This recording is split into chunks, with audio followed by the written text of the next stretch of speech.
video contains strong language which may be offensive to some viewers and or inappropriate for children. The content within this video is intended for mature audiences only. People like to compare Prince to Michael Jackson. I'll be back. Fuck, man.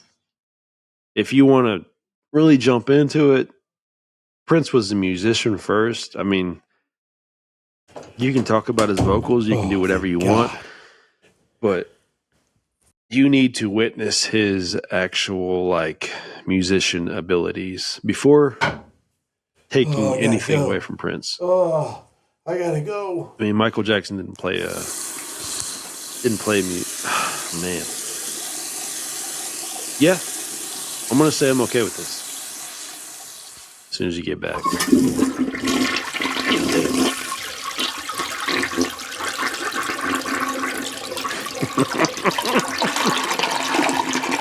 I hear your toilet.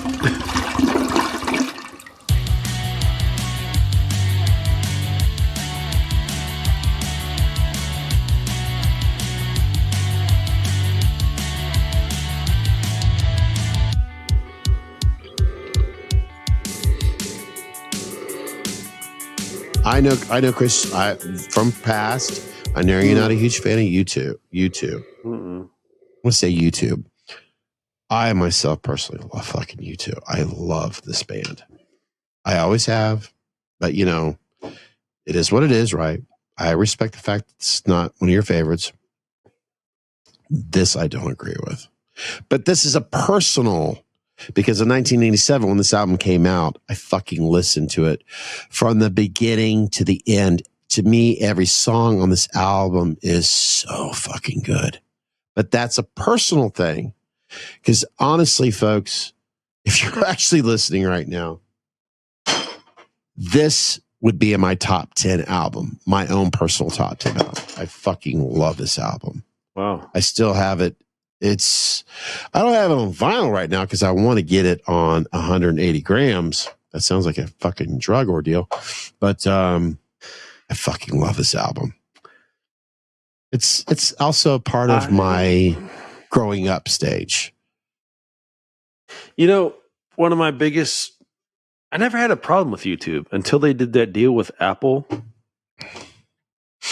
I don't... Oh, wait a minute. I think I know a little bit about that. Yeah, I got a little bit. They did that deal with Apple. And now, if you have a fucking iPhone, that album, whatever album that was that they did that deal with, is automatically downloaded to your phone. It was it had a lot. It had, what was that song with the Ramones? I don't fucking remember. But as long as you two stayed over there, and I stayed over here, I never had a problem with YouTube. It's whatever. But YouTube, God, I love this album. Damn Chris. it. I'm sorry. I just think of the I don't album. want your fucking album on my fucking phone.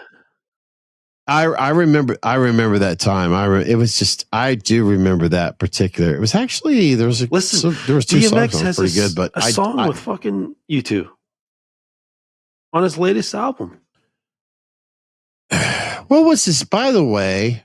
Have you ever heard that song? No, I'm glad you bring that because this is all music related. It is truly music related. You might like it. The link that I sent you with the DMX with the by the way, folks, Chris and I, we do this shit all the time. Yeah, we'll send each other as we're shooting, doing this. We'll send each other, links or whatever. I sent Chris a DMX classic live performance at the TLA in Philly. I thought that was 2012. What was DMX's last album? What year was it? Now, I hate to bring up another question. Did he pass away? And I hate, because I understand. Was it 2021? Yeah. Okay. Exodus was released right after that. He was making that album before he got sick. And that's actually the album that U2 is featured on. They sang the hook for him. Okay. I'm sorry we don't have the same experiences on it, but it happens. I've just never really gotten into their music, and then when they did that thing with the Apple Music, it rubbed me the wrong way, and it was just like, I'm like, you know what? They're good musicians. I get it. They're Irish, but it's like, fuck, stay off my phone. I gotta say it now. You know how many times I've deleted that fucking album? I guarantee I can go into my phone right now and it's fucking right there. Sadly, I can't find it because boy. Song of Innocence. There it is, right fucking there. And I will delete it. I will delete it and it will come back. And I swear to God, fucking gets on my fucking nerves. Let's just put it this way. No, I'm not going to. Chris, this is me being. I'm going to respect what you're going through right now. It's just this. This is me growing up right now. Okay, this is just. Trust me on this. Just, I get it. I understand. Why come on, God damn it? Because I think of like my own computer. I fucking deleted you. Why did you come back? No. Let's go forward here. Seriously. This is just fucking my bullshit. personal. Joshua Tree was an amazing time in my life. I'll just leave it at that. So I'll give it to Joshua Tree. With the fucking Song of Innocence, can fucking go fucking jump off a cliff for all I fucking care. Get that shit off my phone. This definitely not changing the subject here because it is music related. Beastie Boys. I've said it to Chris before. I think it was during the podcast. I want to say, now I get the whole, let's say their original introduction is you got to fight for your right to party. To me, I was a fucking 18-year-old at the time. I got it. But as the Beastie Boys matured, I think I became more of a fan of the Beastie Boys when they matured, if that makes sense. There was just something about them when they got more culture into their music and field. There was just something about it. They were still Beastie Boys, but they had a lot of fucking punk and grudge. They had punk Beastie and Boys. They did. They brought rap. They were the first. I want to say they were the first rap grunge punk band. I love fucking Beastie Boys. I think they're you know what I mean? Phenomenal. Does that make sense? if I could add anything, I know we're at 48, but License to Ill. That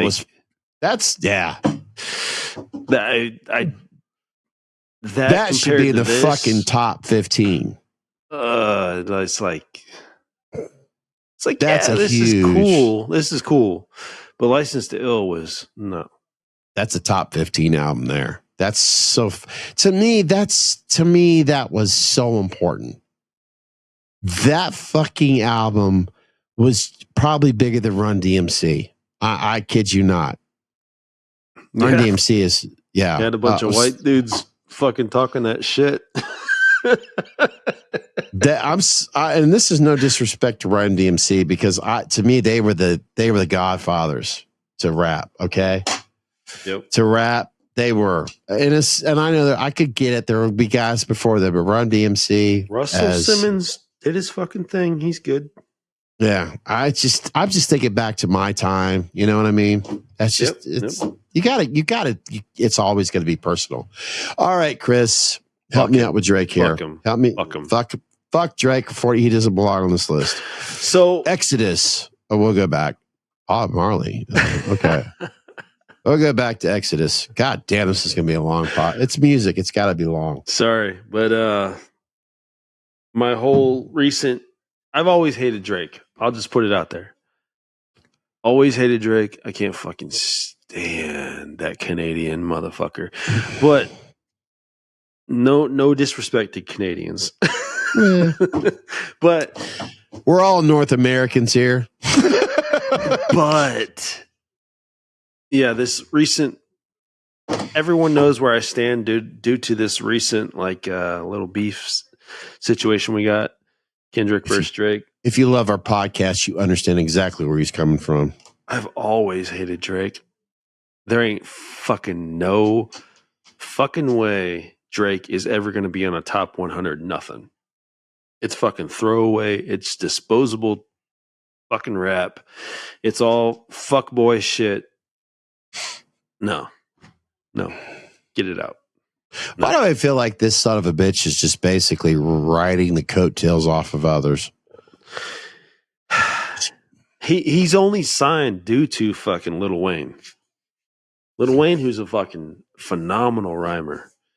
He's a great artist, like great albums, but no.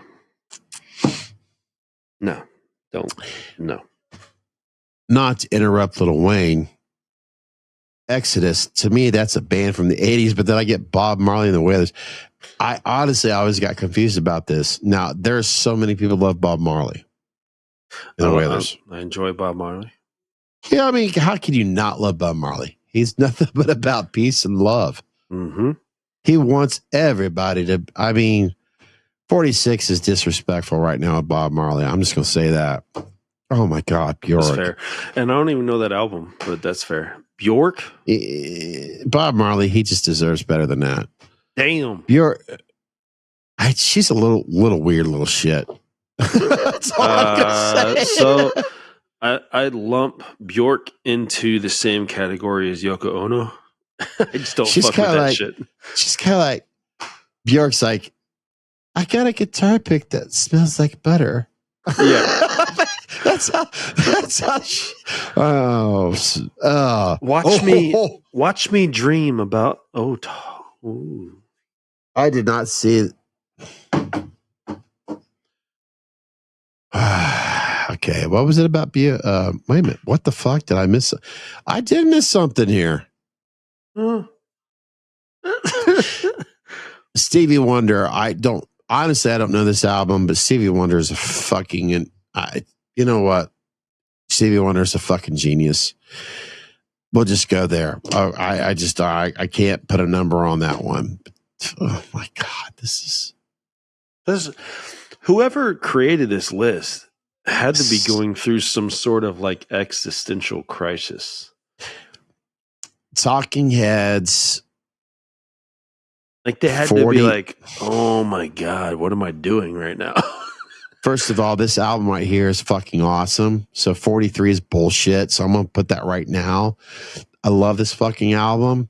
It reminds me of the Pretenders I'm sorry, I'm going off, but fuck this.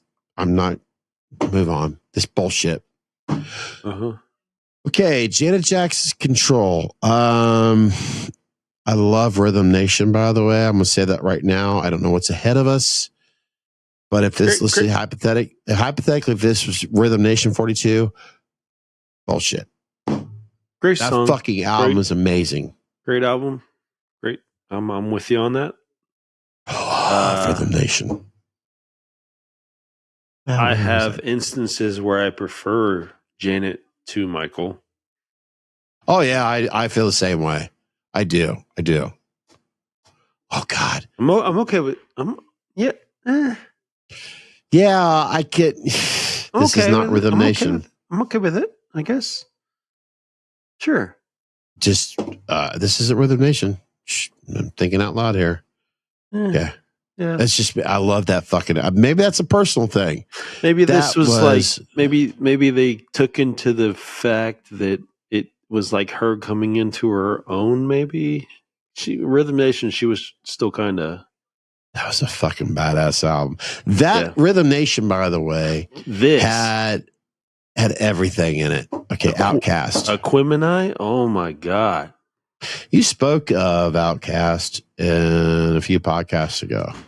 Andre 3000 is one of the top rhymers in the whole entire game. Damn. I could outrhyme him. That's Aquemini is yes. I agree. I'm okay I remember with that. 41 at that time. That was in the early 2000s. God damn, they were huge. They were huge. Oh God, Aretha Franklin. I never loved a man the way I loved you. Aretha Franklin. This is difficult because we're talking about albums right here. Aretha Franklin, yes. Going from Outkast to Aretha Franklin, like, is like, you know what I mean? I like the fact that they at least have her in the top 40. Aretha Franklin, oh my God, it's so difficult right now. Because she is the diva. She is the queen of soul. Yeah.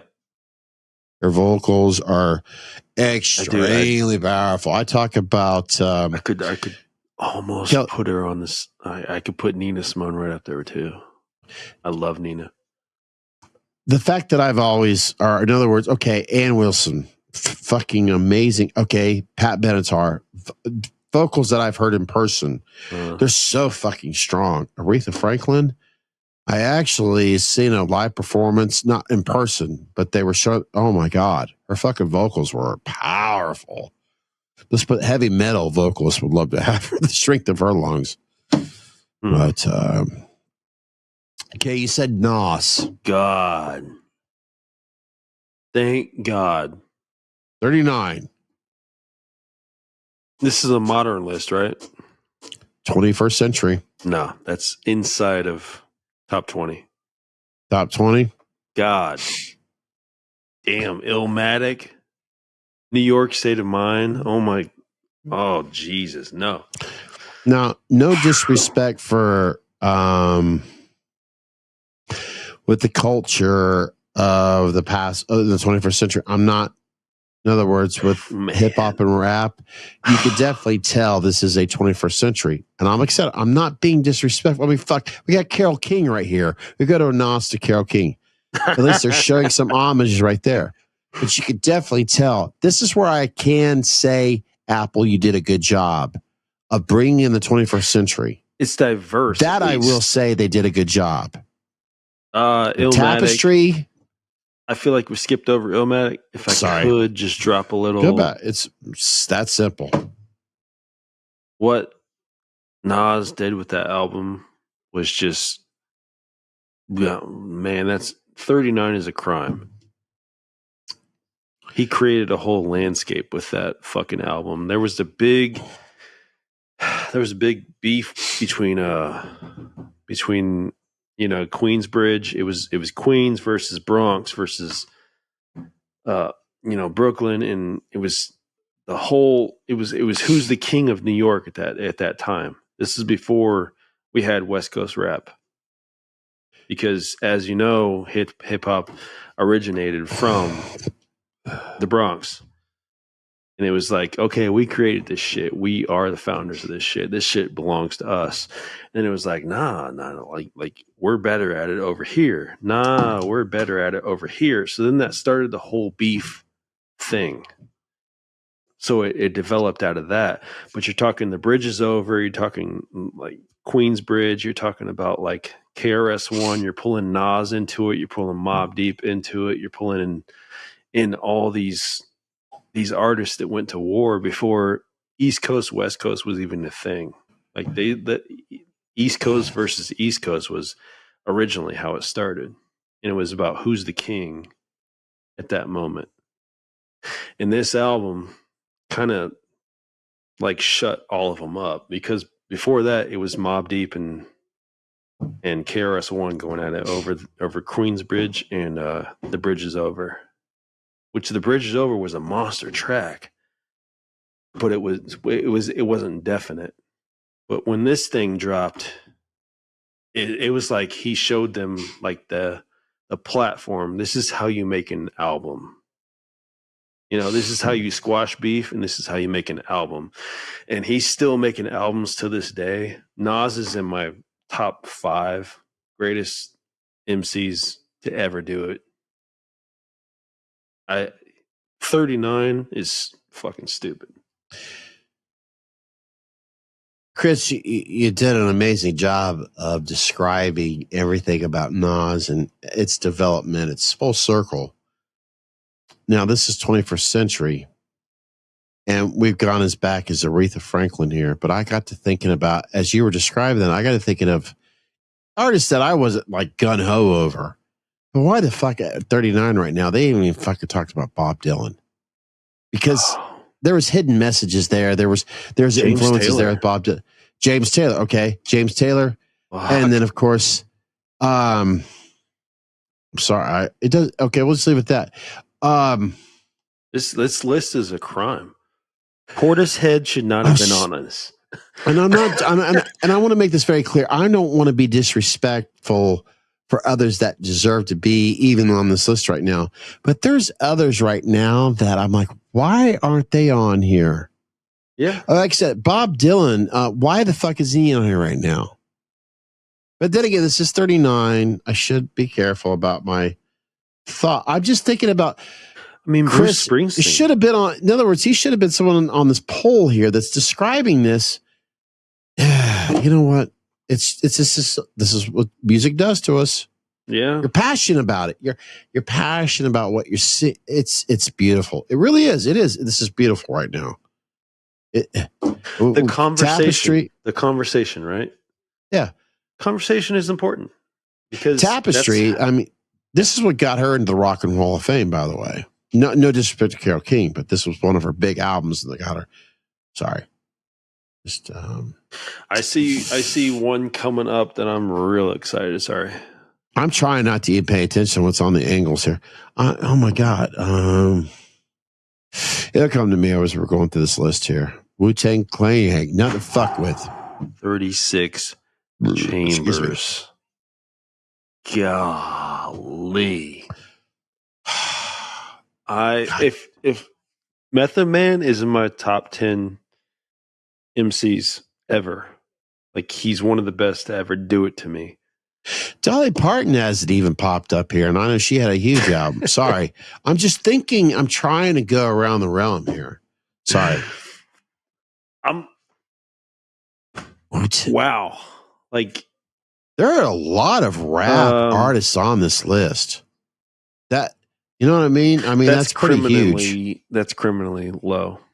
Like Wu-Tang. I mean, they created an entire like genre. Like you only have so many bars when you're doing actual rap songs. It can be broken down mathematically, right? That's pretty interesting. I mean, because you think about music and bars alone. Seriously. You clear bars. Like it's set. When you do a song, an artist will normally commission you and then will ask you for a certain number of bars. Wu-Tang literally made famous to say, fuck that. I'm gonna rhyme as long as I want to. I'm gonna create 96 bars. I'm gonna do as many bars as I fucking want to, and we're gonna call it pretty much the cipher. So what they would do is they would cipher, and they would go through these long, huge bars songs with no hooks, and they would create it, and they would just turn it out. They didn't care. It's challenging because there's a lot. I mean, seriously, there's a lot of wow. That is challenging. Very interesting. Wu-Tang, I mean, you're talking about Ghostface Killer. You're talking about Method Man. You're talking about so many phenomenal artists in this one group. 37 is that's criminally high. Tom Petty and the Heartbreakers right now. Oh my God. Tom Petty was so fucking huge. He wrote so many songs for. Sorry, I'm just thinking of so many. Tom Petty's fucking. I'm not trying to be disrespectful. It popped into my head. We're at 37 right now. All artists, all whatever you want to call it, all genres. I mean, they all have geniuses. Yeah, that's what we need to respect. When you mentioned like the Pars, I started thinking of other artists and that I know that have a fucking range that's beyond. Wow, man, God damn this fucking Apple. Wow. Beyonce's I don't. I don't know what to say here. I just don't. Vocally, she's Something phenomenal. She's great. Yeah, I just But something. there's no substance after that. I said it. I don't care.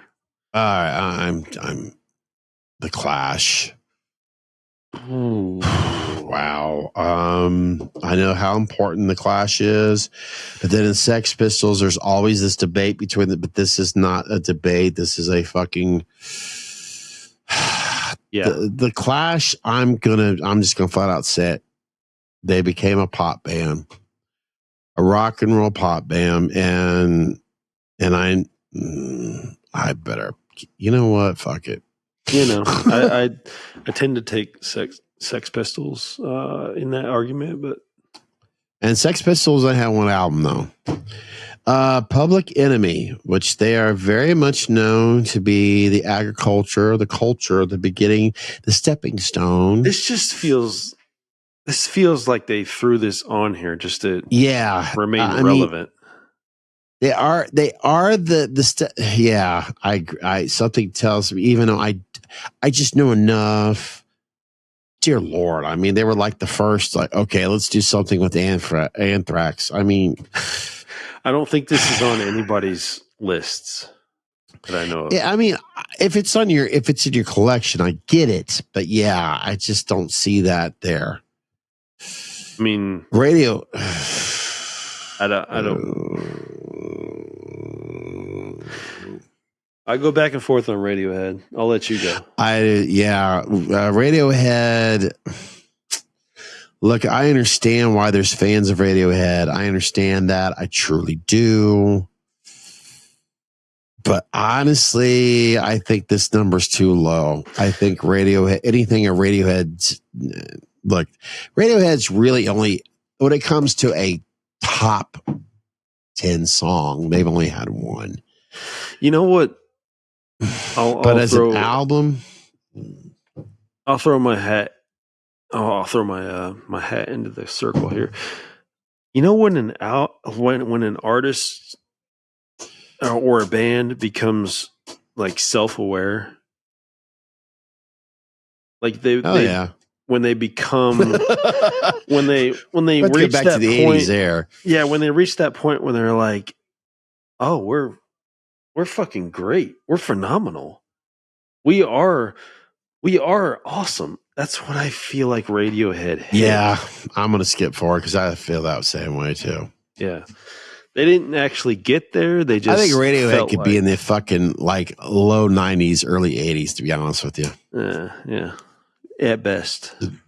Yeah. I know there is a lot of respect and love for this right here. I understand that the gentleman, his time was short, so I'm going to be respectful about that because maybe there was so much in one album, because let's face it, in all honesty, there could be so much in one album for me. So maybe this is at a sweet spot at 32, or maybe it's too, I don't know. Something tells me this could be a sweet spot. I'm all right with it. I'm not a Biggie fan. I'm a Tupac fan. So yeah. Seeing how much further he is than Tupac is a little disturbing to me. But I know there's a whole cult that Biggie was like the greatest rapper we've ever had. So I kind of got to respect that. But at the same time, Christopher Wallace, I didn't really like. That's his government name. His rhymes didn't really meet my life experiences, so I didn't connect with it as much. I'm gonna ask a shitty question. Do you think that if Faith had gone a different direction, you know what I mean? Not what? Okay. I'm not gonna. I'll just, you know what? What direction? Let's just say. See, here's what makes shit didn't happen. Here's what makes hip hop beef great.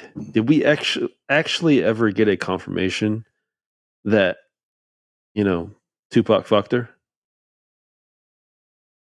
There's no confirmation from what I understand. Yeah. That's what makes hip hop. It's literally, it's a boxing match. I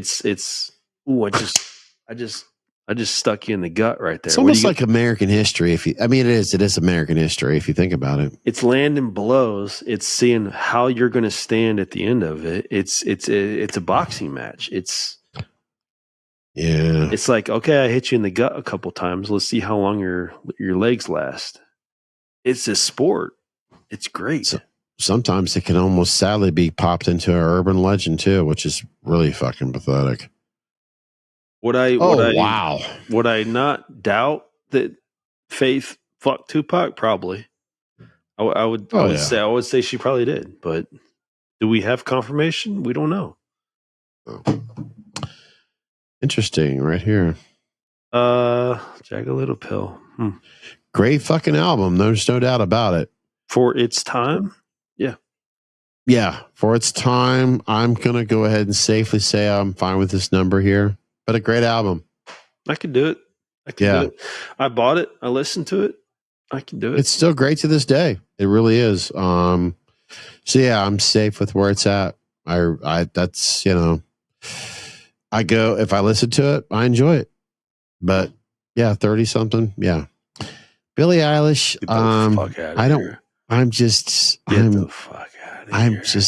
I think her brother deserves 30? more credit. Yeah.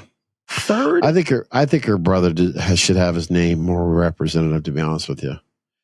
Well, he creates all the music. Yeah, exactly. Thank you. Enough said. I have no fucking clue what this is. Tribe Called Quest. Quest used to be great, man.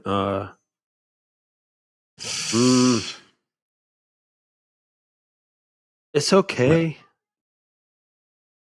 I feel like this is more culturally aware. This is aware of the culture. Let me put this on here to stay relevant as well. There's nothing controversial. There's nothing like lyrically going on here. That's sad if you think about it. This feels like a cop out, but yeah, Tribe Called Quest is okay. I mean, it's a cop out. Something tells me that's a cop out. You might as well put Common on the list. That is stupid. That should be probably 11 or 12. Wow. That's stupid. Wow. That's a slap in the fucking face right there. Wow. Yeah. Dark Side of the Moon should not be 28. It should be, I'll be honest, it should be in the top. I'm going to honestly say, okay, 28's not terrible. I'm going to say top 25. But when you look into the Dark Side of the Moon, oh my fucking God. It is a periodic album. It is. Okay, it's the legendary album that when the lion roars, the second time the NGM, you could actually turn down the volume of Wizard of Oz, play this album and loop, and it goes in sync with the whole entire movie. How many fucking albums can you say does that?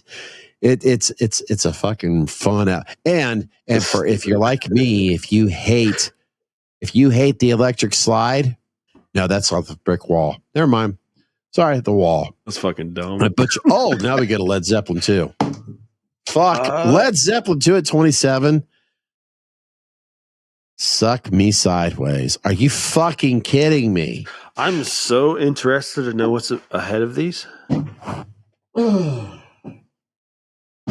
right. I got to say something right now. Okay. This top 100 has paid a lot of respect to the culture and the genre of R&B, hip hop, and rap. Okay. And I don't want to take anything away from that at all whatsoever. And I get it. This is the 21st fucking century of, let's face it, the songwriters and the talent that's behind this Apple bullshit chances are they don't really know the history that was beyond 1999. Listen, there's fucking Led Zeppelin 2 at 27. There's artists that shouldn't even be on this list that we went past. Led Zeppelin 2. Are you? This is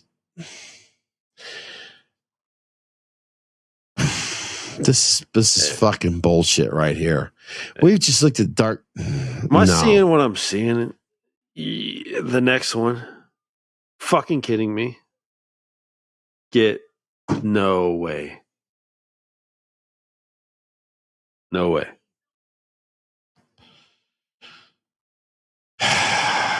It's fucking awful. Should I just, yeah. That was fucking awful. Miles Davis is a genius, and when it comes to as a musician, so 25 is okay. Inside of the top 25, I feel like should be timeless. There ain't no fucking way my dark, twisted fantasy is fucking timeless. I don't like him, so I'm not gonna. I've said enough right there. That's fucking insane. All right, David Bowie. The rise and fall of fucking 20. That's not bad. David Bowie is a huge culture of music. This is safe because this is not one of his best. But yeah, that's safe. I can respect that in the top 25. So at least I'm good with that. Hey, go back to that. Sure. I just want to link that. CK West on the top. CK West. K West. I'm not seeing what you're seeing. No, it's right there. Here? On the album cover. K West. Kanye West. Foreshadowing? Oh. Gotcha. I'm okay. Oh shit. Okay, I thought I'd screwed something up there. That's like some Illuminati shit we just stumbled upon. Top 25. I could see that. Right there. All right. Chris and I had to take a personal break, and somehow I did something different with the screen here. But this is actually a little bigger visual for me, for the old fuckers like me. What the fuck is this? Get Draft the fuck Punk. Out of here. Get Draft Punk. Daft Punk. Daft Punk, sorry. Yeah, you're right, Daft Punk. It's bigger and I still can't read it right. I don't know how to describe this besides they're pretty much two DJs. They're two DJs, and they literally wear helmets. Like their entire show, they wear. So they're fucking Vegas act they got on here. Essentially, I mean, I don't know how to listen. This should not be in the top 100 of any list, let alone a 23. Their take on funk, disco, and soft music or 80s pop never sounding this stuff. Yeah. Listen, all these people at fucking Apple are getting high as fuck and they're listening to music, clearly. Steve Jobs has got to be rolling in his grave on this shit. I mean, seriously. That's fucking absurd. Daft Punk is 23. I mean, goddamn, why in the fuck are they adding in at this point at 24 and up to 99 at one point? Why isn't there a goddamn soundtrack? Because there's some soundtracks that got to be better than shit. There's your boys right there.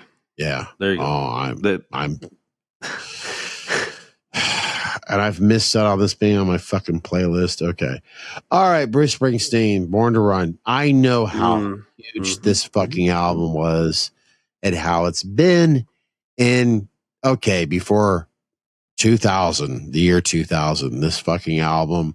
Let's put it this way. If you were in New York City, from New York City to Chicago, down to Dallas, up to LA, this fucking album right here was huge across America. Bruce Springsteen was known, if you're going to go see a live performance,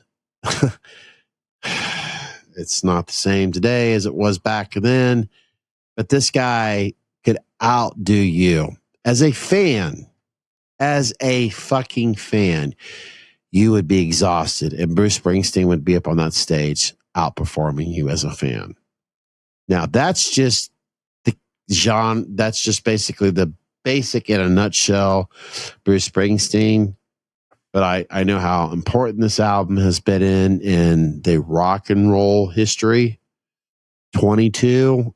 I feel like that should be closer to 12 instead of 22. Fair. And we're talking rock and roll, rhythm and blues, and, well, basically blues. I mean, everything about rock and roll, that it's all right here in this album. Everything. Blues, I even brought R&B. that up earlier. Like, Bruce Springsteen isn't on this list. Like, I was expecting it to be earlier, but okay. Yeah. Okay. If you're like me, if you're fascinated about rock and roll history, if you want to know some roots, this right here is a very major, important stepping stone. And Bruce Springsteen, yeah, he can teach you some shit, that's for sure. And one of the first places that we ever discovered Courtney Cox. Yeah, exactly. Exactly. But yes, if you love music, whether it's country, whether it's anywhere from Nashville, because let's face it, if that's where really music is truly important at. From Chicago to St. Louis to Nashville to Washington, D.C. to Seattle, Bruce Springsteen has it all right there. He has it all. And that quote right there. I always try to speak to my times in the way I best could. My times. That's what makes every artist great, is speaking for their time, what resonates in their time period, because it all changes, and you got to take in consideration for what those time periods were, what those artists had to deal with. You always have to do that. I'm going to bring a baseball analogy right here. Pete Rose. He was a hustle. Pete Rose was a guy who was never really supposed to be, and he became legendary. This is a guy that could do anything in baseball because he hustled his ass off. He worked his way from the bottom. For sure. Put aside all that fucking, gambling thing. Pete Rose has even admitted to this day, he fucked up. Pete Rose was he shouldn't have been discluded from being one of the greatest of all time, because I mean he's the king. He made a mistake, but yeah. Pete Rose is the big red machine. He was the originator. He was there before Johnny Bench, Dave Concepcion. I mean, I can go on and on. Johnny Bench. Agreed. Bruce Springsteen is the hit king of rock and roll. From anybody, in other words, I'll put it this way. Chris, anyone who's a huge fan, who loves the culture of the roots of R&B with rap and hip hop, the underground, the dirtiness, the hardcore, the everything about the roots, that's Bruce Springsteen right there. And I'm saying this right now, I'm not like a diehard Bruce Springsteen fan, but this son of a bitch right there, he's roots. Yes, he is roots, big time. He had to work his ass off to get to where he was at. Mm-hmm. And you brought up friends, Courtney Cox. I mean, seriously, this is a guy, they laughed at him. They laughed at all the greatest. Yeah. So I'm telling you what, man, this is serious underground right there. The guy was fucking. He was dedicated to his craft. Yeah. Just because music to him was everything. He just didn't stop. Gotta love that shit. And please come on. Oh, shit. Oh, finally the Beatles. I was getting scared there. Didn't even make it inside the top 20, huh? This is just the Revolver album, okay? Yeah. We still got Abbey Road and Sgt. Pepper's, but I'm just thinking right now. That's Revolver is, oh, wow. I was getting a little scared there. I noticed I haven't said anything yet. The Beatles, I mean, okay, let's face it. As we all know as human beings, there's the Bible, and the Beatles are pretty much the Bible when it comes to music, when it comes to rock and roll music. Wow. Revolver, I could see that being on the high note out of all of, but goddamn. Yeah. Yeah, I'll just shut up because there's so much. There's endless amount of stuff about the Beatles. I got nothing. I can't denounce and I can't pronounce. You know what I'm saying? Like, it just is what it is. Like, there's certain artists that are established that you just, as a music lover, you must just every head. What Mike Tyson say? Every head must bow. You know, you John just bow. Lennon and You just know that they did what they did in their time period. They were untouched, and you must respect that. I mean, it's the same thing with Mike Tyson did it to Ali, and if you're respectful, you should just acknowledge. this isn't what makes music at all whatsoever. But Sir Paul McCartney, recently became a billionaire. A billionaire. He's the first in rock and roll history to become a billionaire, not a millionaire, a billionaire.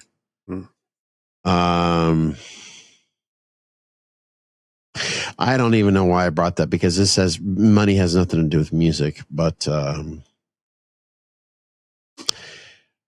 if it wasn't for the Beatles, we wouldn't be sitting here right now doing this list. That's all I'm going to say. The Beach Boys. There is so much about the Beach Boys. Let's put it this way. I know not everything runs through California. Not everything runs through the southern sound, the beach sounds. But if it wasn't for the Beach Boys, let's put it this way. Well, the fucking Eagles wouldn't exist. Yeah, I don't know how to put this album right here. It's not that I am obsessed over the Beach Boys, but I just know that they're wow.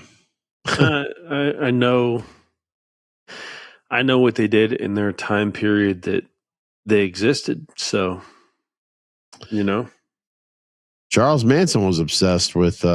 Yeah, you know what? I'm gonna go. Here we go, Dr. Dre. Let's get into something that's a little. Chronic album at 19, Chris. I've been talking about that for a while, and it came above those two. Wow. Yeah, Dr. Dre, number 19, the Chronic album. This was literally the album that took this in Doggy Style, as we talked about. I mean, this took the East Coast. This took the East Coast, and it was like, nah, like we can do it. We can do it over here, our style. We can do it almost as good, if not better. My gut tells me this should be in the top 20. This was the one that started it all. Mm-hmm. And I know that. I know enough that this was a huge You Walk on the Moon album type of thing. I'm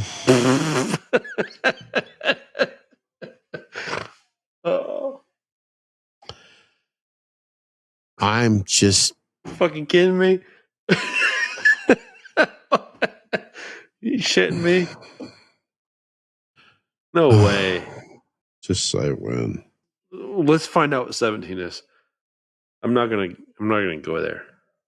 My peripheral vision is doing well enough here. Wow.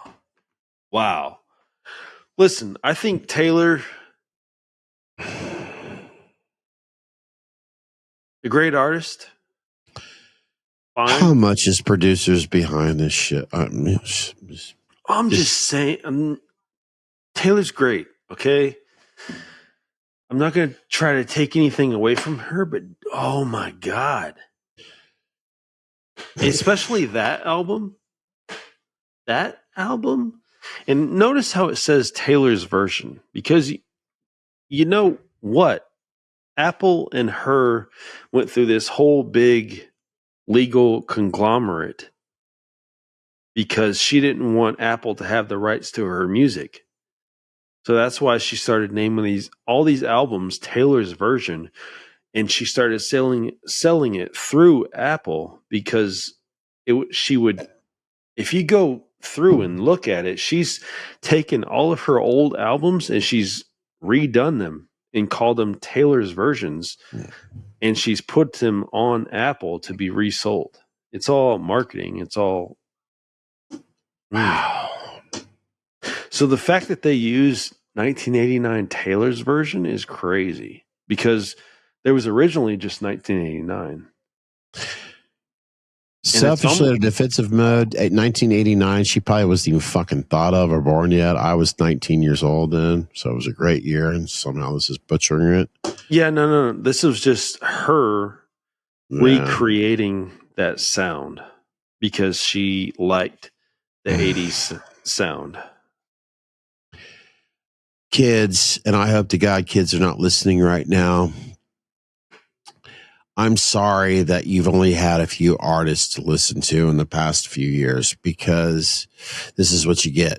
And I'm not trying to be disrespectful to Taylor Swift, but because there's only so many safe labels like Taylor Swift. And I'm willing to bet that Taylor Swift is not responsible for every song that's been on her album. In other words, I'm willing to bet, because let's face it, there's other performers out there that has other artists that's used other writers for their songs. In other words, I'm trying to be cool about this.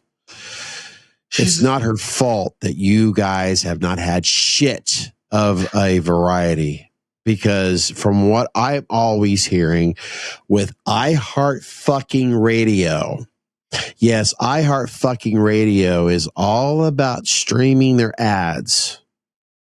Because that's what they are. That's why we do not like listening to our car radios. iHeartRadio is controlling shit. They're about selling and selling and selling and selling. So they're selling their fucking ads. And guess what else they're selling? This person right here. Because they have no one else to sell. They don't. And this is what you get. And that's why she's Taylor Swift all the fucking time. I think she's, at her core, she's a good artist. She will write, she will sing, she will play her, and she's safe. She will play her, she's a musician. She will do this, that, and the other. I think she's another artist that fell into the global conglomerate. And Chris, to be honest, every fucking song she has right now sounds exactly the same as it said, as you heard before. Right. I'm being honest. I'm trying not to be rude. I would rather kids have Taylor Swift than the other negative shit that's out there. And I'm not talking about music. I'm just saying Taylor Swift is actually a positive role model for our kids. Yeah. But no disrespect to her. She has no fucking... who is she competing against? Nobody. Yeah. This does not deserve even top 100, let alone fucking 18. God, I feel better about the 80s already. It's like I feel bad because I'm blaming her for what's going on today in pop music.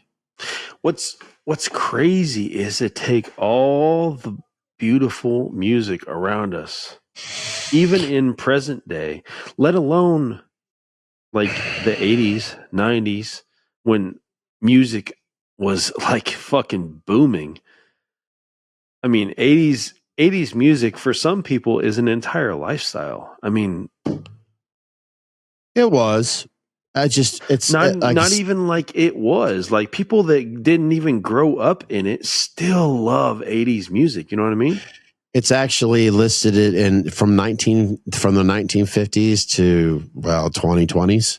The 80s is the most popular music out of every decade. Yeah. The 80s is the most popular because there were more genres, and MTV had a lot to do with it too. Because you've had the first time of the visuals of an artist, and it just kept on booming and booming and booming and booming. And it was okay to listen to heavy metal, pop, rap, country, R&B, there was so much out there available. Today, I'm not even trying to say it in like a negative tone. Like there are like kids that are growing up right now that would much rather listen to 80s music, and they didn't even grow up then. They're still kids. They're growing up right now, but they have nothing, and they love 80s music. I know a few of them personally, which is crazy. So to put that at 18 is just bizarre. Well, the top in 2020, because it started a new decade. And to be fair, there's only been 4 years, but it's still 3%. So there's a lot there. Marvin Gaye, what's going on? Marvin Gaye, huge. I'm going to say this right now. I don't see this album being in the top 20. Honestly. Yep.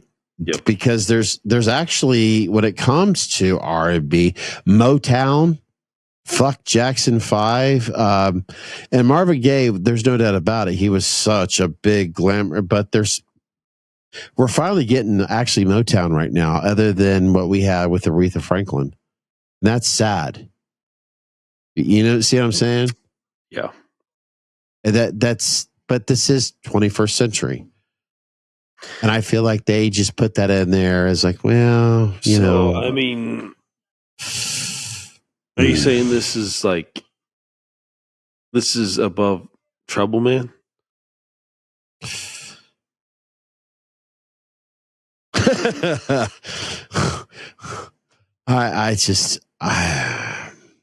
I don't know where this is going. Because if Trouble Man isn't even on the list, that's a fucking problem. First off, where the oh my god, I'm thinking of right now of I'm going down. I'm even thinking of other fucking Motown artists that are. Oh my god, we haven't. Wow. Okay, I better just scroll a little bit more because okay.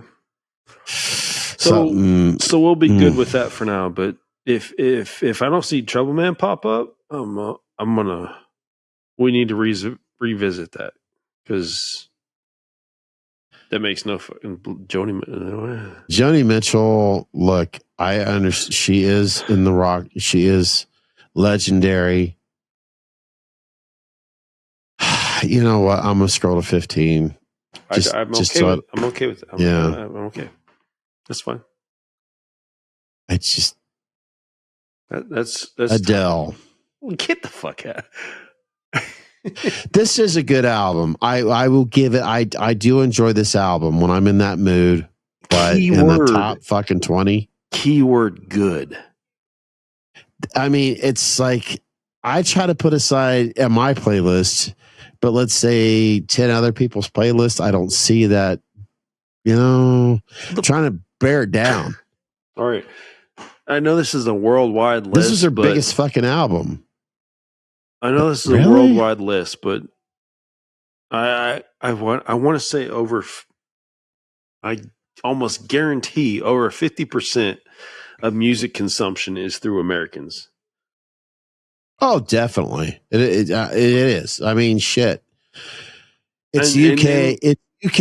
It's either the UK or the US. We're putting her above Joni Mitchell right now. 21st century. Okay. Sure. What's next? Stevie Nicks? Let's think of album too. We got to remember this is album. Because I mean, okay, let's put aside everything. This is actually a good album. Honestly, it is.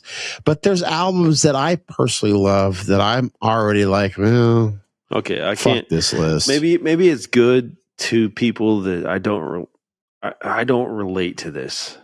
I don't Bob relate Dylan to 14. Well, there's Bob Dylan. Okay. Yeah, this album I know definitely is fucking huge. This makes sense, I would say, in the top 20. This was like a folk music, rebellion album. Oh my God, help me out here. Bob Dylan. I mentioned him not too long ago. Yeah. One of the old school original, you know what? This I agree with in the top 20. I'm not a big Bob Dylan fan, but I know how fucking huge. Let's put it this way. If it wasn't for Bob Dylan, you wouldn't have rap today. Because Bob Dylan is one of the original fucking he's poetic. He's like one of your, when it comes to rhyme, there's no doubt about it. He knows his shit. He's got some, yeah. And maybe, yeah, but oh my God. What the fuck? Oh, come on. I know Jay-Z is, but I don't fucking know shit about, I honestly don't know his albums. Okay. Wow. The Blueprint. So the 2001. The Blueprint is wow. Top 2001. 13. Wow. Jesus Lord. All right.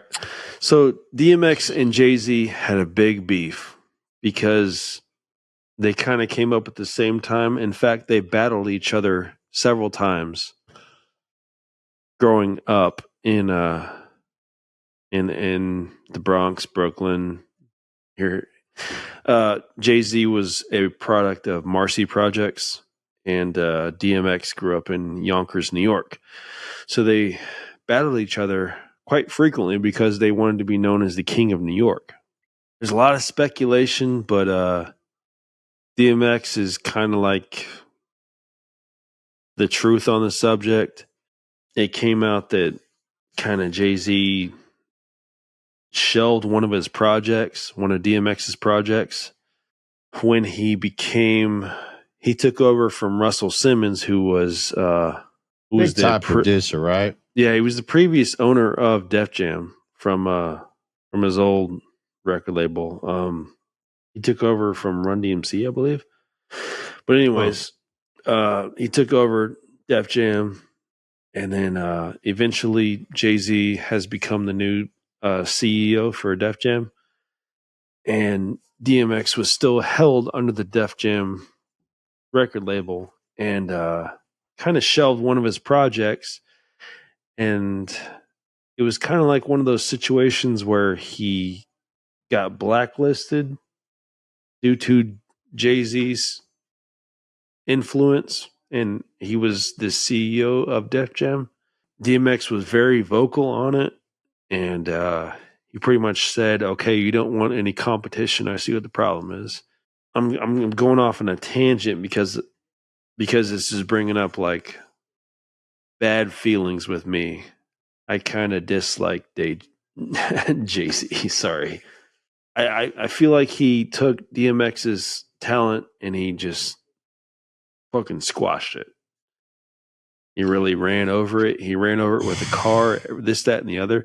So to see him positioned where he's positioned on this list, the only reason that album is so fucking, I won't say the only reason, one of the main reasons is because of Eminem, Renegade. You know, it's so funny. I think of just Jay-Z as someone who DJ'd and just being around a culture of people and all that. It just seems like there wasn't really, he hasn't, in a nutshell, it seems like he hasn't done shit. No, Jay-Z came up under Notorious B.I.G. He was like his understudy. So they ride off the coattails off of a lot of people, don't they? Certain artists. Absolutely. And you know who was closely tied to Jay-Z right now? Diddy. Yeah. It's no pedophiles on this list. You know what's Apple. fucked up? No pedophiles. Fuck. I pay so much for streaming services, but I want to say 90% of the shit that's on my TV at my living room is fucking YouTube. And I noticed that. Because I could actually, what's really fucking sad is I could actually go down, and I enjoy going down, trying to figure out different ways to set up different proportions of a guitar, whether it's a truss rod, the neck, with the fucking Floyd Rose, all this shit. And yet, because certain things are so big, I did not search that shit on Sean Combs. I did not go down that. It's just, unfortunately, because it was so big, YouTube, the news wants to push it in your fucking face. But I did see something with Sean Combs and this guy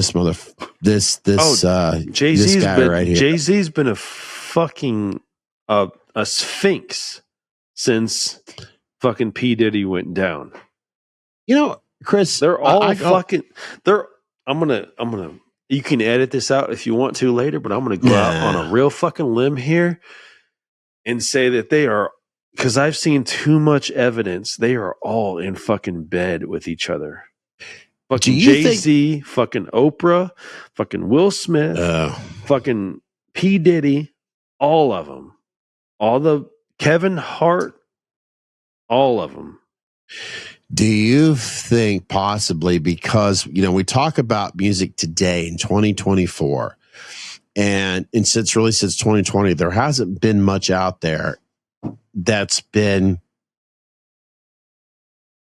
even joltingly entertaining for most listeners.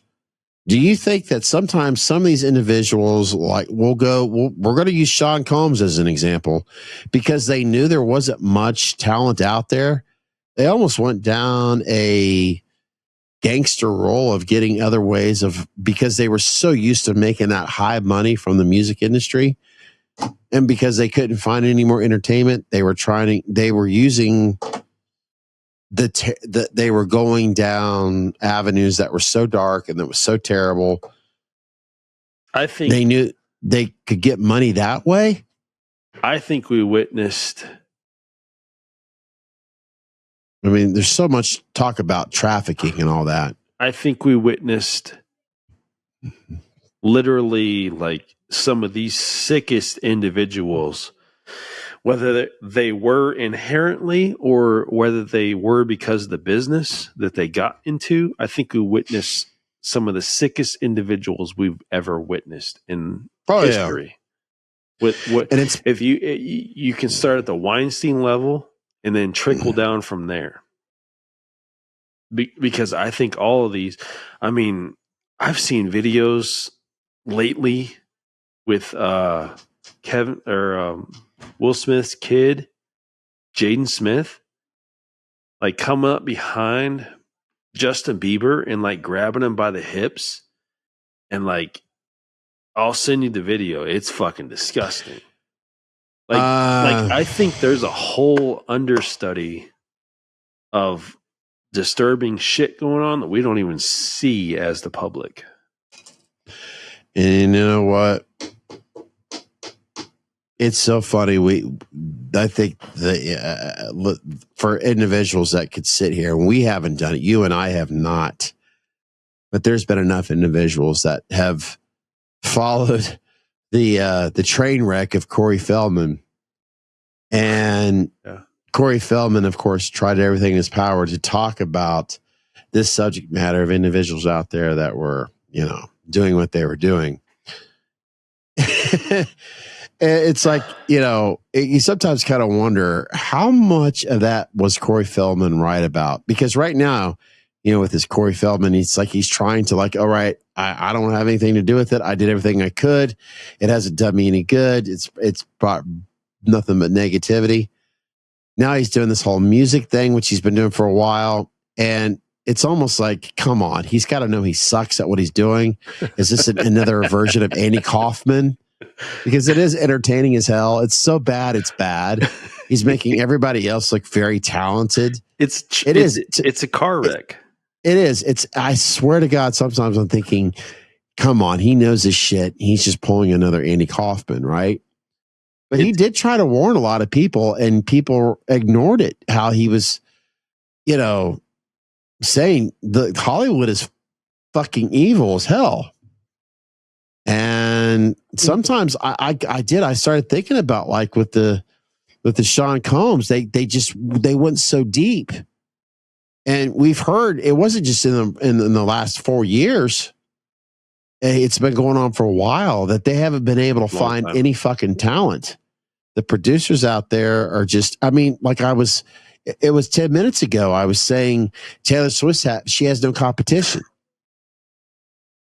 So I wouldn't be surprised if there's a lot of these fucking monsters involved in this shit, because we can't find any other talent out there.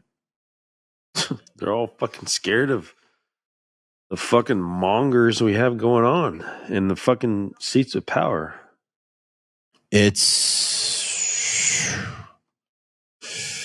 Oh boy, speaking of no talent, here's Radiohead at number 12.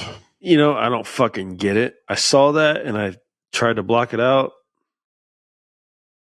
They've had one fucking song and they've been writing off of that shit. Listen, I can listen to Radiohead, but come on, putting them in a generational list like this? Yeah, this is bullshit. Bull, fuck. I mean, goddamn, number 12, right? I mean, dear Lord, shit. Come on, let's go back to a little bit of a time that when I was a little kid. Fuck, they even put Kiss up on there, a live album, Peter Frampton live, all these live fucking albums. They're not even on this list. Actual real fucking recordings, and they're not on this list, but we get fucking Radiohead twice.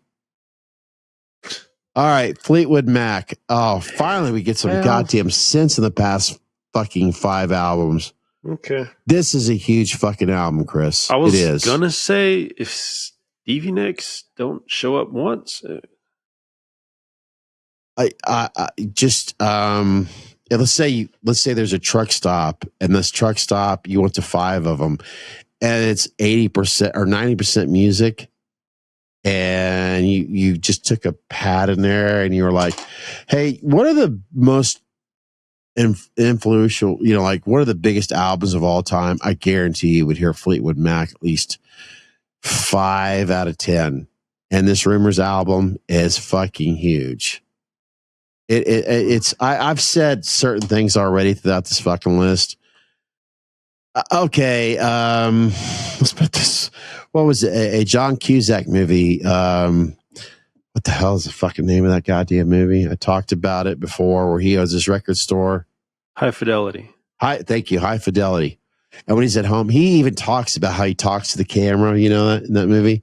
He even talks about this goddamn fucking album. It's actually one of the most underrated musicians of all times. A guitarist is Lindsey Buckingham. Lindsey Buckingham is fucking phenomenal. I had to get that off my chest. Can I ask you an interesting question? Do you feel some sort of importance being like a You like us. I'm speaking to you through a like us point of view, right? Yeah. Do you feel some sort of importance to like be a gap kind of? So I feel like there's like a camp A and a camp B. Oh, There's like fuck yeah. there's like the new school of music and there's like the old school of music, and I feel like we're like these like middle children that appreciate both. That's what I feel all the time, and I'm like, respect the old and pick what you can out of the new. The Now new's you know what not it's that like. great, You know what it's like to be a Generation X. right? I'm dead serious. I'm dead serious. And I'm not trying to say that you don't know what it's like, but this is what it's like to be me. Right. Generation X. Because they say Generation X, we understand more about the baby boom generation. My parents, right? We get it more. We're the closest to understanding what it was like, you know, when America was truly supposedly great. That's what they say. But at the same time, Generation X is the first generation of experiencing what it's like to not be able to retire. Well, so we're in the middle. Wait. Yeah, we're in the middle. We're like the middle children of the whole fucking thing. And if I can go further, I feel like we're also the technological gap, because there was before us, it was like people that didn't experience technology, and then there's this generation ahead of us that is like so in tune with everything, and I feel like we're like the gap is of that as well, because we experienced the technology first. When it comes to technology, when it comes to music, I'm pissed off. I'm looking at this list right here, Chris, and I'm doing everything I can to be respectful towards, and I'm glad at least there's a swing of how important this list is taking. Eventually, there's going to have to be a new generation. And you're seeing a list of albums. In other words, you're seeing. I'm not sure if you're what you're basically called after my Generation X. Is it the millennials? I'm not sure. I'm not exactly sure what it's called. Yes, millennials. So they're giving this list, I think, more respect to millennials more than anybody else on this list. I'm not. Yeah, that's fair. And I'm not trying to say that's bullshit, that it's not right, that it's not cool. But I think this is more drawn towards millennials than even Generation Z. And I see, like what you're saying there, I hear more millennials respect, let's say, more my generation of music. And because you're pissed off of what's being created right now, because what's being created now, it's trash. Just it's disposable. It's no talent involved. There's no, you have everything else doing it for you. Mm-hmm. You take this band, you take Fleetwood Mac, since we're right here, every single one of these individuals. You take Fleetwood, obviously he's a percussionist, and you have, of course, Chrissy. She was, she was a songwriter. She was a vocalist. She played piano. Her husband, ex-husband, of course, at the time, he was a bassist. Lindsey Buckingham. A lot of people, I guarantee you, if they pay attention to any of this list when it comes to the old school rock and roll, if they look at guitarists, legendary rock and roll guitarist, Jimi Hendrix, I talked about him earlier. I talked about enough about Edward Van Halen. But Lindsey Buckingham is a phenomenal, a mind-blowing classical guitarist that could just blow your mind away if you ever seen him play live. And of course, everybody knows of Stevie Nicks. These are all musicians. Yes. These guys right here, they went into a studio and they had to bring, you know what, we can't fuck around. We have to be good when we record today. Because everything they did was recorded on linear tape. Not a fucking computer, They didn't have Pro Tools. They had to bring, we got to bring our A game. And how much practice was required to hone their skill before they even got in that fucking studio. It's not like fucking sitting down at a computer now and being like, oh, I didn't like that take and I got to fucking erase that. Exactly. I could take a guitar, one of my guitars, and try to play like when we started off earlier. And if I found, oh, that was good, let's try it again. They can loop that over and over and over and over and over and over again. Okay. Mm-hmm. And they probably did that back in the day. But when they had to go on stage to play it live, they didn't have a machine to loop it for them. Today, we talked about this at a previous podcast. Mm-hmm. You have these DJs go up on there. Well, I'm sorry, I can't do it because my Mac's down. Hey, that was, I said, who was that? There's, I honestly, I don't. Who is that? That was like Haley. What was that? Haley Williams? And this is what I honestly, I don't fucking know. Names. When I seen that, I got to thinking about a man who I fucking idolized, a man who I treasured, a man who I fucking just worshipped. And I'm so glad that his son had an opportunity to learn to be a musician from roots. You, Chris, who is a mechanic, who's an engineer when it comes to cars, you understand the roots of what that mechanics or what it's involved with the car. You know that your car can't, well, I'm sorry, I can't turn on my computer in order to make the car run right. Right. You basically, you're going to learn how to drive this thing as a manual transmission because today it's just not going to work as an automatic. His father taught his son how to be a true musician. In other words, he didn't, we got to get on the computer here to teach you how to play the drums, the guitar. You got to learn how to do things as a musician. Right. And I'm not trying to be disrespectful. Oh my sweet to Lord. the rap culture. You gotta be fucking kidding me. But the rap culture today is not even rap culture. They're entertainers. They're not even rap artists. They don't understand poetry. Lemonade, what the fuck? I have no fucking idea. This on this fucking list twice, and she's above Stevie Nicks. Number 10. Wow. Okay, we're obviously getting some songs here. Sometimes even Beyonce has to summon her inner Beyonce. What the fuck is that? Okay. Listen, is that water she's trying to sell.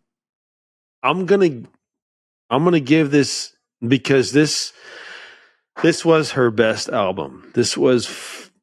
I fucking hope so. Top 10. This was phenomenal. This was a great album. This is not generational. Pray you catch me. Hold up. Don't hurt yourself. Good album. Jack White. This album came pretty much from her learning that Jay-Z cheated on her. So this was her kind of calling him out. Oh, okay. Stop. Okay. Okay. That was her husband or her husband. I don't know. Oh no, JC cheated on you. Yeah. So, this album was good, but this is not a 100 21st century top 10. This is not right. So, this is not number. This is a good album. Okay. I'm sorry. My husband, my bitch of a husband, he cheated on me. He fucked me up. He made me just a miserable bitch. I'm going to call the album Lemonade. Well, what do you make? What do you make when life gives you lemons? It still is a fucking lemonade. I'm sorry. Man, it just I would lump her into the category with Taylor Swift. They're both good artists. It's good, but it's not generational. You can't do this with that. This is some album that they lumped into here to like raise feminine, you know, You know what I'm saying? Feminine All the single ladies. empowerment. All the single ladies. Yeah, shit like that. Great Album. Great album. I listened to it several times. Very, very good album, but not generational. Not honestly, if it ain't got no balls to it, I don't fucking give a shit. Speaking of balls, I said that purposely because I knew actually it was coming up. By the way, listen, I will never fucking get tired of one of the most powerful records that was created in 1991. Sure. This fucking album changed so many lives. And oh my God. That's a powerful word right there. Hyperbole. Mm-hmm. Damn. Look at Dave. Damn. There are so many fans, and you already know this, Chris. You can understand, I know for a fact. There are so many people in this world, around the world, that when Nirvana was first heard, it was kind of like the Beatles. It was like me when I heard Van Halen for the first time in Peach's record store. But when this goddamn album, Smells Like Teen Spirit, came on MTV, it was a lot of bands in the late 80s like, oh, fuck. What's going on? Yeah. It had so much. There's, they say a picture says 1,000 words. This band here saying millions of words later. It was so incredibly powerful. Yeah. Kurt Cobain. Man. Sadly, to this day, catharsis. That's a good word to use. It's like we're so sick of the overproduction and all the hair bands and stuff like that. It's like this is the catharsis to all of that. We are completely stripped down. We are fucking naked. Let's fucking present it to the world. Kurt Cobain was that. Right now I'm just guessing because I'm not really able to see a monitor for myself at this point. But today, if you buy this album, it's thick. It sounds amazing on vinyl. Just talking personal. I'm just this particular album here. I am not going to talk about my personal feelings on how I think Kurt Cobain really passed away.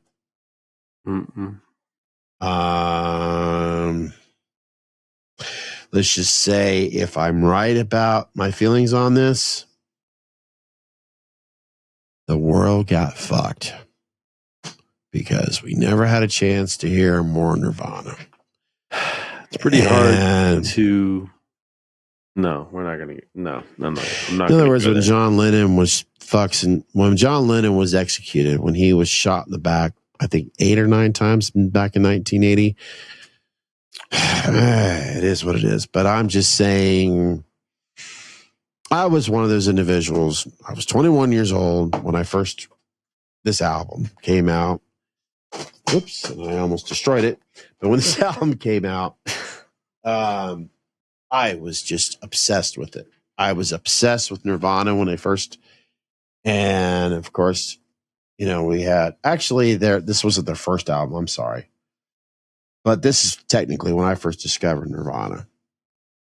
And second. Yes. Bleach was the first. You know what? I'm not going to go through the whole thing. In other words, folks, let's sum it up because I go down a rabbit hole. It's just not about me and my personal experience. I would highly recommend if you enjoy Nirvana, because I know a lot of people do. Hell, there's kids there are kids of Chris's daughter's age that are getting in Nirvana. It's kind of like the Beatles all of a sudden all over again.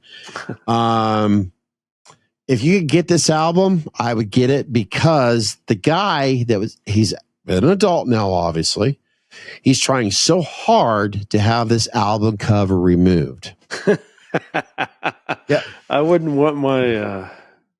Yeah, but you know what? His mom got paid for it. In other words, hey, you know what? You signed. We have an agreement. This is basically Nirvana Capital Company, whatever. In other words, oh boy, well, that's a gray area right there. I wouldn't. You know what?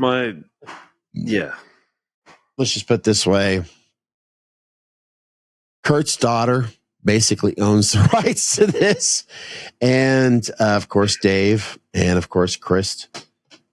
Well, I'm happy it didn't go to what's her name. Oh, yeah. Oh my God. Oh yes. There's the band right there. Oh, thank you so much. Butch Vig. Oh yes. This guy, of course, if you're looking at this picture right now, it's a video. He's technically the fourth member of Nirvana. He was also the drummer for Garage. But oh my God.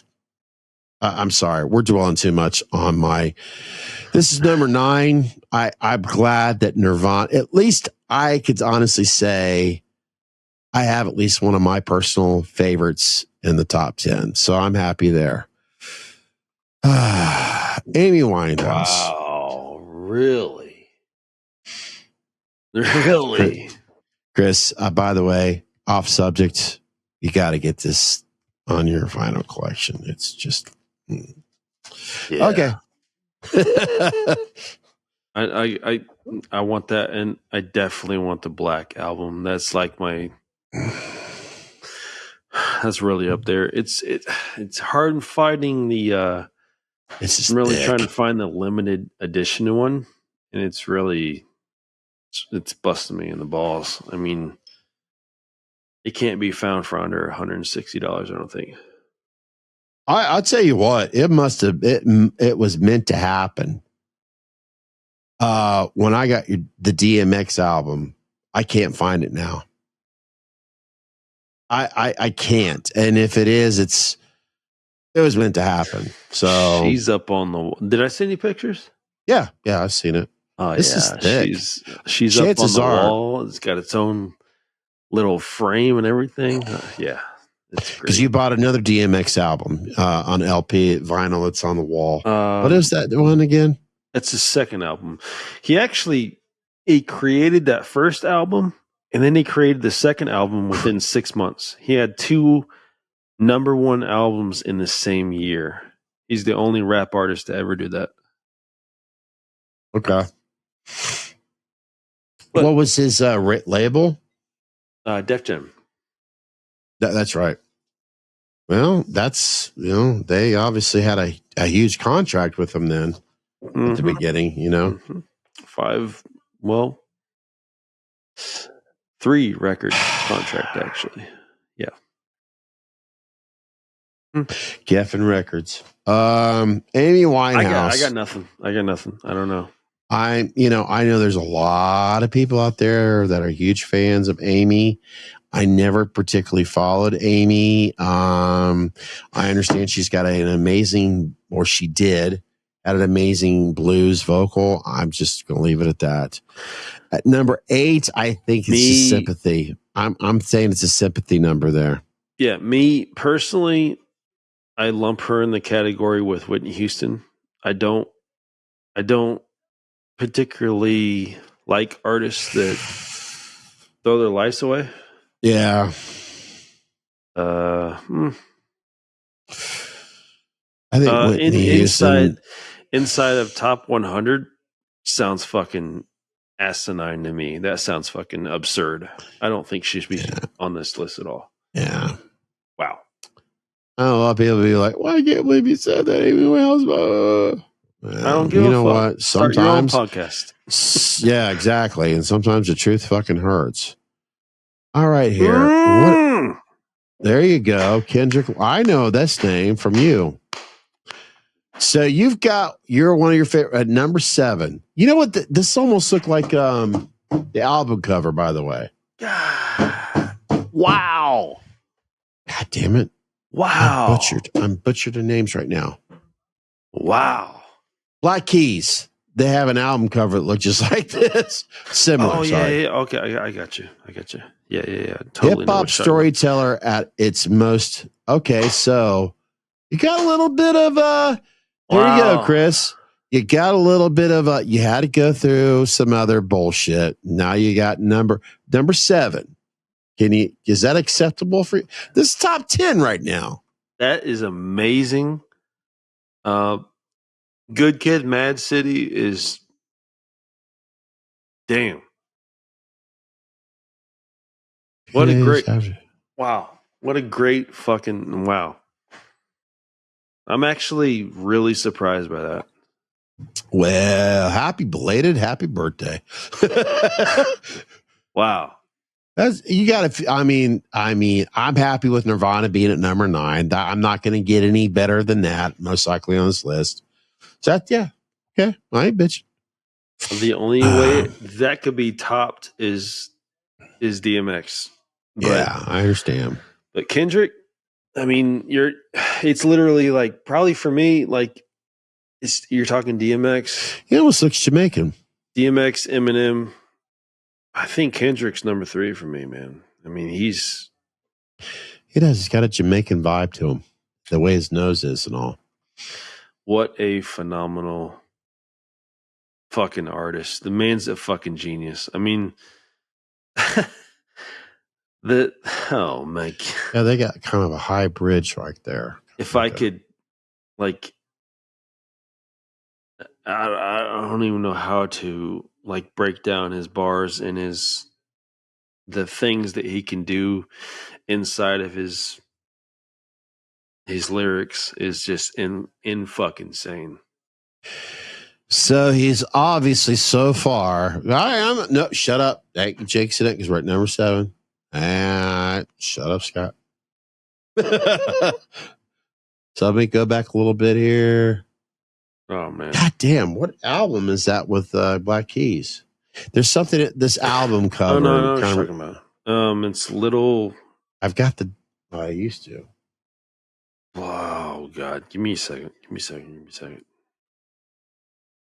No, I've got this on like widescreen right now, so I know exactly what you're talking about. All right. El Let's Camino? get a number. Do what? El Camino? Yes, that's it. Yeah. Okay. Thank you. I'm glad Stevie Wonder is in the top 10 because Stevie Wonder, for everyone out there, I'm going to say that's been born or that's in their 20s, 35 years old, possibly 40s. This man right here is an absolute musical genius. Stevie Wonder, you don't hear a lot his name today, but I'm telling you what, this was, let's put it this way, even Prince puts Stevie Wonder up on a pedestal at one time. Sure. And this album right here, I actually had this on cassette, and it's phenomenal. This was an album that Stevie Wonder, could you imagine, just pretend for one moment that you cannot see. Right. This man recorded this album in its entirety. In other words, he played all the instruments on this album. Right. That is just mind-blowing. Yeah. Of course, he writes the lyrics, he writes and the music. In other words, he's another Prince. And it's not just Stevie Wonder wrote music for so many other artists out there. And he did a lot of music for movies and stuff as well. He's a composer. So I'm thankful, and I'm so thankful to see that Stevie Wonder is in the top 10 because he fucking deserves it. You don't hear his name as much today, but he deserves it. And I've always said that Stevie Wonder has been underrated even the past 20 years. When you talk about artists with inflictions, it's yeah. I mean, he's definitely among the greats. I just wish more. I just wish kids would understand how incredibly like I said, you don't hear Michael Jackson would not exist without Stevie Wonder. Seriously, he would not exist. I mean, you're talking like, Beethoven with his, he was deaf. You're talking that level. Yeah, and how many artists have you heard of that since then too? That's amazing. Right. I mean, he used to actually compose his songs where he would bite the bridge of the piano and just feel the vibrations through his teeth. You don't get that. You haven't. I just wish, and I'm sure kids that absolutely love music, they find that so fascinating.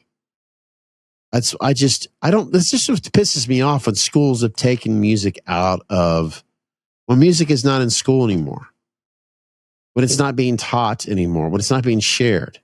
I don't fucking get that. I never will. I don't get a lot of things in school right now.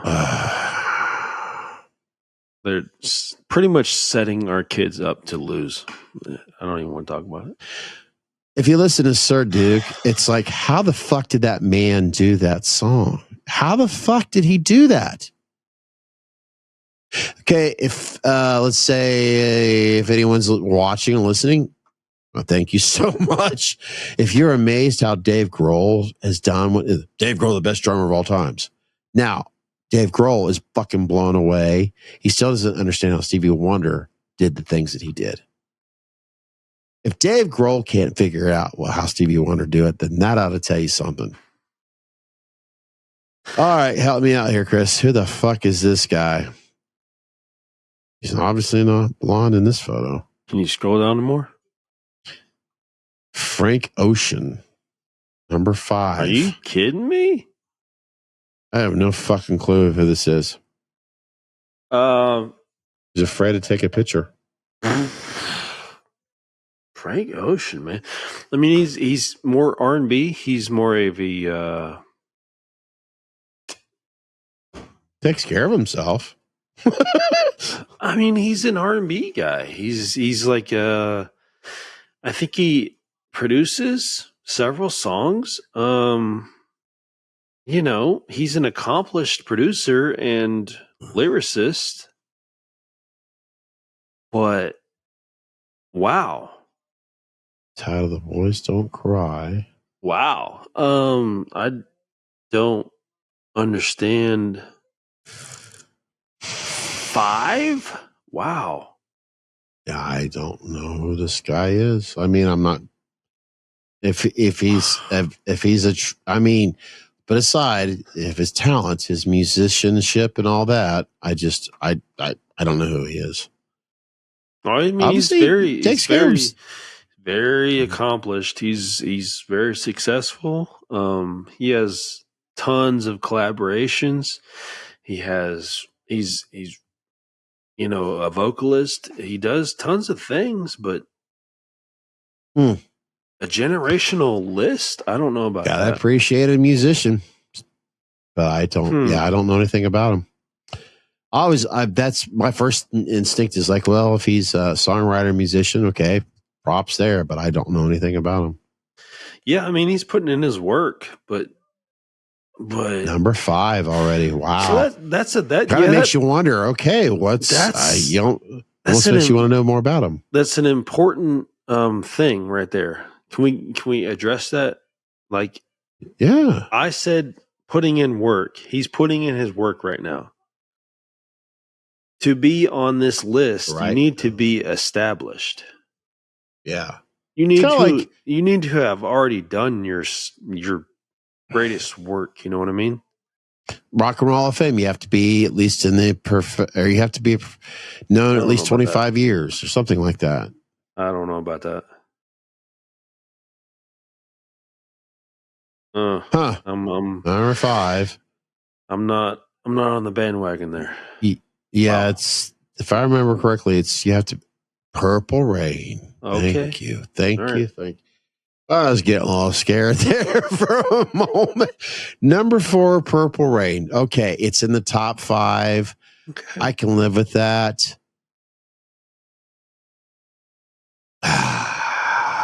Makes sense. Frank Ocean right above that is fucking wild. I don't know what to do with that. Yeah, this makes sense. Okay. Another artist right here, songwriter, music composer, Prince. He can play any instrument in this world. Well, he did. Let's put it this way: he was. I don't want to exaggerate that. In other words, Prince could pretty much. You could hand that man a broom and he'd probably play it. Exactly. Thank you. His lyricist, everything. It's so funny. I love the fact that when they'd see Prince up on stage play guitar, and every once in a while there would be certain videos, like if he was up on stage with another great, which so far is not on here, Tom Petty. Tom Petty was an amazing song artist, an amazing storyteller, and it breaks my heart. I don't think he's going to be on this list, but Tom Petty deserves so much more credit right now. But to see, yes, fucking Prince was a that guy could play guitar like no other, but he could play any instrument. But he was just he was a powerhouse in the 80s. Michael Jackson there's no doubt about it. Michael Jackson, I don't want to take anything away from Michael Jackson. I just don't. I loved Michael Jackson. We all did. Chris has his own, he shared of the podcast too, but Michael Jackson is, he's an important part of music culture history. Prince, I think enough of you know by now, he's definitely as well. Prince, I'm going to tell you right now, I'm going to say, with no disrespect to Michael Jackson, Prince was actually more musically talented on a certain scale as a musician. That's undisputed. That's undisputed. But like I said, I'm not trying to be disrespectful to Michael Jackson, because what he brought is beyond powerful as well. If you could take Jackson's talent, it's like apples and oranges. Yeah, I mean, you're talking a full-on musician. You're talking a full-on composer and a producer and the entertainer. You're talking about so much more things. You're talking about, I know he's the king of pop, but no. Yeah. To be fair, no. I want to say Michael Jackson was probably better as an actor on The Wiz than Prince was in Purple Rain, the movie. But that doesn't matter. Prince, I know there's enough people in this world that knows how incredible, how amazing Prince and Michael Jackson. It is what it is. And I'm so thankful that Prince is in the top 5, because Lord knows that man, his history, his culture, yeah, it belongs there. There's no doubt about it. Prince, the Beatles, yeah, it's there. And Michael Jackson. I'm just saying. I could think of others, but let's go crazy. I mean, goddamn. Take Me With You. Beautiful Ones, Computer Blue. I mean, Darling Nikki right there. Oh my God. Chris, I'm going to tell you right now, Darling Nikki back in the day as a DJ was banned from most bars. Could you imagine that? No. Yeah. Yep. Of course, When Doves Cry. But Darling Nikki, we weren't allowed to play it. If you listen to the lyrics, it's probably the first X-rated song ever. Oh, snap. Here we go. No, we all knew that was coming, right? Abbey Road. There's no doubt about Abbey Road. I mean, Chris, I hope that you do watch that Behind the Music. When I heard somebody mentioned something, an artist talk about the fact that if you had a chance to go to Abbey Road and record an album, just to be in the presence, and then they talked about being at 5150 Studios. It's the same thing. But I have this out, or I used to have this every fucking song. If anybody loves the Beatles, they know how fucking important this album is. How about all the lore behind it? There was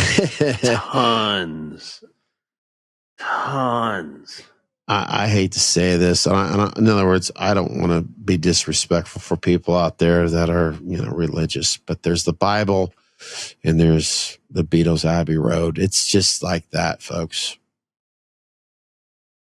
And of course, Sgt. Pepper, Ozzy Osbourne can tell you better than I could. That right there was the biggest selling album of all time. I mean, there's so many like little hidden shits on the front of that album, Sgt. Pepper. Like, it's absurd. Yeah, and the thing of it is with the Beatles, they were so responsible for everything. So many artists back in the day, when they witnessed the Beatles perform on stage, they were like, they seen them there. Their heart was overwhelmed. They knew that this is what they wanted to do.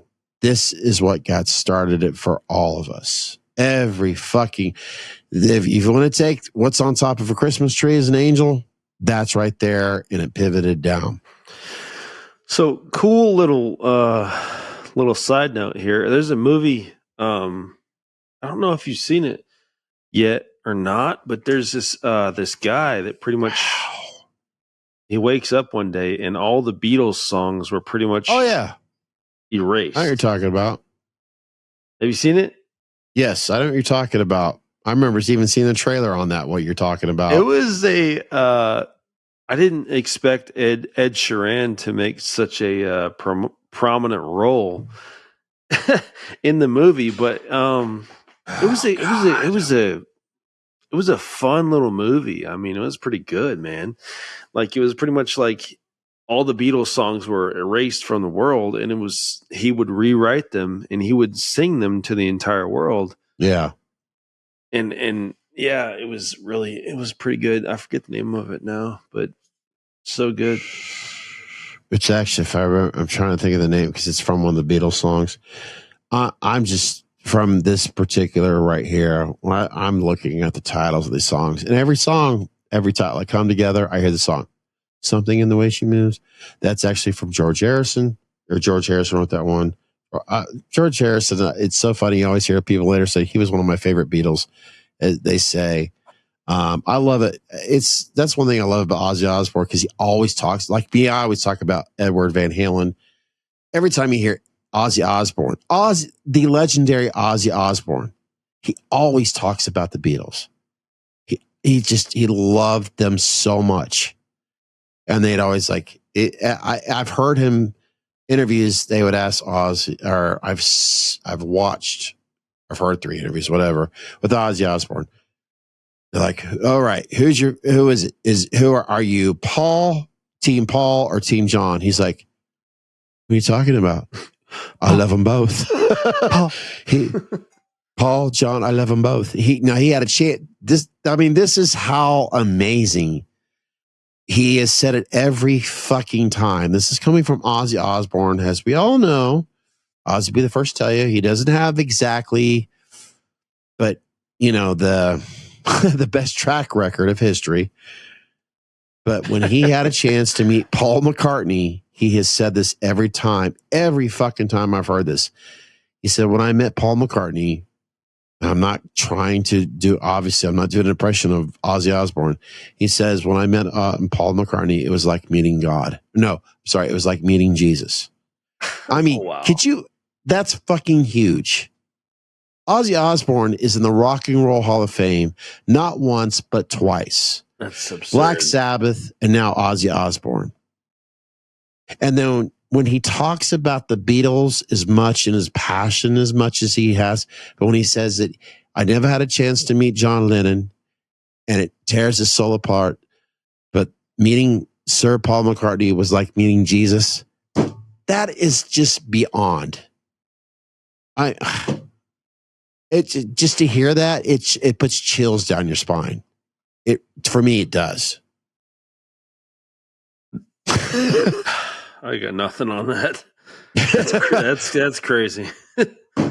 Yeah, it's crazy. And we scroll down to Mr. Michael Jackson himself. You know, wow. This is an incredible album. So I mentioned it almost brings tears to your eyes. Oh man, I mentioned it on the last podcast how I used to dress up when I was little. Bad. You know Bad? Oh yeah. Think of Weird Al's I'm Fat. Sorry. God. I loved that song oh man. Yo, ding dong, ding dong. Sorry, I'm thinking the Weird Al version. Oh, hey, man. Jake Patton, if you're listening to this podcast or watching, remember when you brought this album to the podcast? There you go, brother. I'm sorry. I don't know where. This is number 2. Gotta be one of the most downloaded, bought, purchased albums in history. I'm proud to say I don't have proof of it now, but I'm proud to say that I've owned Michael Jackson's Thriller on vinyl twice, on cassette 3 times. I don't think I had it on. Yeah, I had it on CD, but I've never downloaded it on streaming. Not disrespectful, because I can listen to it anytime I want. I think we all can. The fact that I actually purchased it, physical media, more than once, more than twice, because that's how fucking incredible this album was. And my Edward Van Halen, of course, was on. Who was the track executive on this? Quincy Jones? Quincy Jones. He produced the album. Yeah. Engineered it. Say what you want, but everybody fucking loved this album. It's number 2. They did what they did. You want to be starting something? I mean, you could literally go probably every song. Yeah. Every damn song. PYT. Hey, this Paul McCartney again. But the fact that, oh my God. I mean, I'd naturally go there with Beat It. The fact that Edward Van Halen, that's Thriller. There we go for you horror fans out there. Billie Jean, man. That was the first. I remember where I was in my living room with my own mother watching the moonwalk for the first time. I think it was a Motown 25th, whatever. And we're watching Michael Jackson up on stage. He's got that hat, that music. And when he did that moonwalk, everybody was like, what the fuck did I just see? My mom said it was very much like when the Beatles went on Ed Sullivan. And I was not even thought of with Ed Sullivan with the Beatles. But the fact that I watched Michael Jackson do the moonwalk for the first time, I swear to God, Chris, it was like watching a man walk on the moon in real time. The lean. The lean was cool, but I'm telling you, there was the moonwalk was man. That moonwalk, Chris. I'm telling you, it blew people's minds. It was a goddamn simple. Everybody mocked it after a while, but it was. I mean, for all of us horror fans out there, when the Thriller, that video came out, that was like a mini movie. Yeah. Oh my God. I'm telling you what, all those Halloween fans, we go back, we talk about our favorite masks, our favorite Michael Myers, blah, blah, blah, blah, blah. But come on.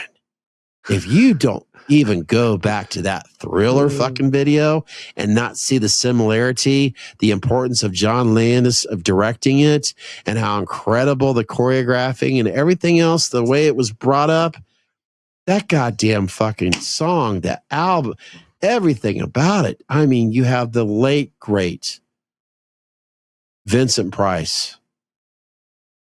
Everything about that fucking time, that song, that album was just beyond magical.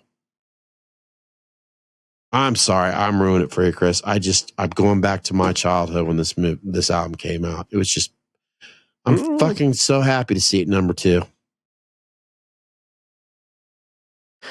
No, it's just, I think some things make sense and some things are just like, what the fuck happened?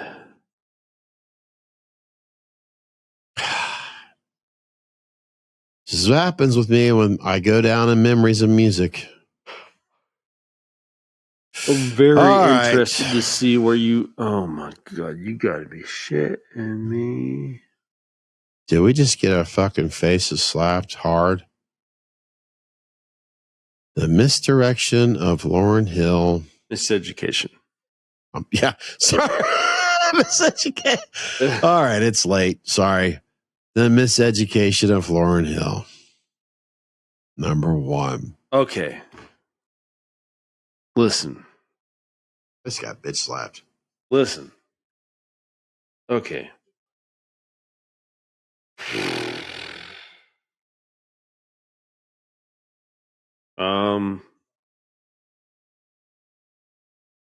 Okay.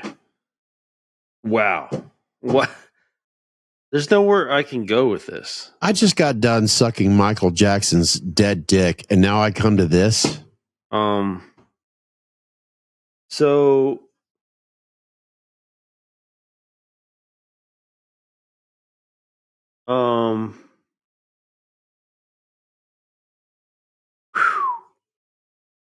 I don't know where to go. Well, thank you for watching, listening to Amis in the Man Cave's Apple's bullshit number, whatever. Listen, this is part of my purchased albums. This is a good album. Lauryn Hill's a great artist. She's great. I would put Erykah Badu above her. This is a good album. Lost Ones, I mean, X Factor, come on. Great songs. But when you're putting Thriller, Abbey Road, when you're putting any of these Purple Rain, any of these albums, a Prince album, when you're putting any of these albums up against this, is fucking wow. Wow. I don't know what I don't know what the fuck I don't know what Apple's Hey. I'm curious to know how many people out there would know at least 3 songs off of this album in the past 20 years. Well, I Lost Ones, X Factor, and Doo Wop. I got you right there. That's literally the top 3. And they're good songs, but that's not standing up to, man. Wow. Are you getting sick and tired of always losing at hide and go seek? Well, go open a can of Meet Us in the Man Cave beer. It friggin' tastes awesome. Drink responsibly. Only available at Bubba. Where the fuck was Sheila Easton's album on this list? Nowhere to be found. That's a crime. It is. The Brady Bunch variety album. I don't believe that.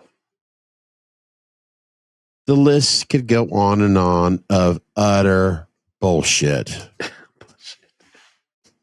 Utter bullshit. You heard me say that. Well, Chris, I think we have attacked this list as much as everybody else has on this long ass, I've bitched about wanting to do music. I think we pretty much took care of that here. We got a lot of, well, I won't say we, because unless I drive over there, I'm not able to edit this with you, but there's a lot of fucking shit here. It's going to be a pretty raw, simple, at least I hope so. Yeah. And this being episode 33, I have a feeling Chris and I are going to have to really sit down and come to a decision on when we're going to cut it short here on season 2, because we really have to focus on season 3. And if you understand anything about preparing for something in the future, hopefully you'll understand. So thank you so much for watching, listening to our, bullshit. If you disagree or agree or whatever when it comes to, you know what? It's there. It's on the web. You could Google it yourself. Or if you're, like many of us, you can get on Safari and find it or whatever. It's right there. Or let's have the conversation. Give us some comments. Let's have the conversation.